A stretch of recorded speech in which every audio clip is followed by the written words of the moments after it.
If a single number could encapsulate the crisis currently facing New Zealand, it would be this: 73,952. That is the number of New Zealanders who packed their bags and left the country for good in a single year. To put that into perspective, that's over 200 people every single day, enough to fill a commercial jetliner daily, all heading for the exit. This isn't just a minor demographic shift, it is a full-scale exodus. Even more concerning is that more than a third of those leaving are between the ages of 18 and 30. This means New Zealand isn't just losing people, it's losing its future.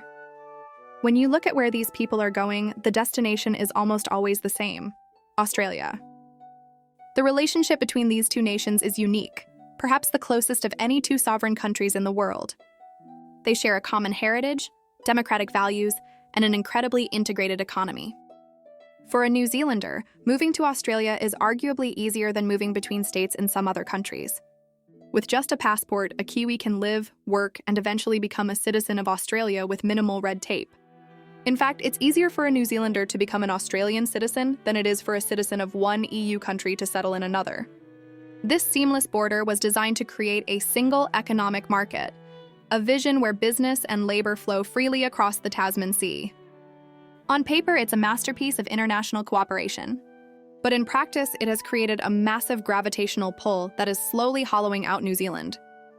The reality is that Australia is simply bigger and wealthier. With a population 5 times larger and a GDP per capita significantly higher, Australia offers a scale of opportunity that New Zealand simply cannot match. Consider a student in Auckland looking at their future. Australia boasts several universities ranked in the global top 50, while New Zealand has none. If that student wants to go into a high-stakes field like investment banking, the path leads directly to Sydney. In Sydney, you'll find the global titans: Goldman Sachs, JP Morgan, Morgan Stanley. In Auckland, the financial sector is dominated by subsidiaries of Australian banks. For any high achiever, the logical move is to cross the ditch, get an education, land a high-paying job, and likely never return. This is the brain drain in its purest form. New Zealand bears the cost of raising and educating these professionals, only for Australia to reap the rewards of their most productive years. It's not just white-collar professionals either. In recent years, Australian states have aggressively recruited New Zealand's essential workers. When New Zealand's healthcare workers protested for better conditions, Australia was waiting with open arms.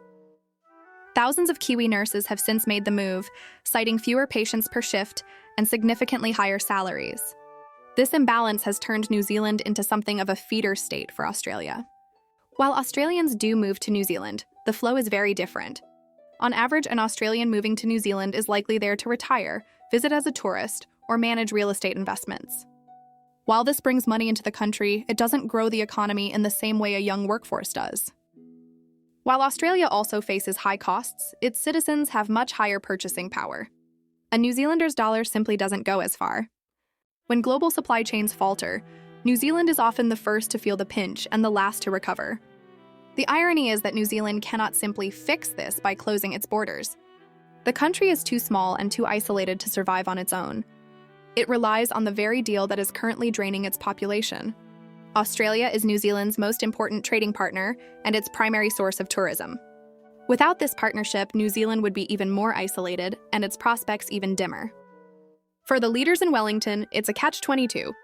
They are part of a deal that is essential for survival, but is also slowly eroding the nation's foundations. There is little animosity toward Australia. Most Kiwis see the move as a rational choice for a better life. But for the nation left behind, the challenge is clear. How do you convince your best and brightest to stay in a country that is beautiful, peaceful, and quiet, when the bright lights and bigger paychecks of the neighbor are only a 3-hour flight away?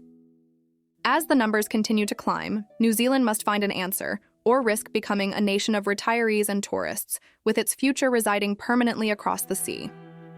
The 73,952 people who left last year are more than just a statistic. They are a warning. In the global competition for talent, being a beautiful place to live is no longer enough when the cost of staying is simply too high. KyneAndCo.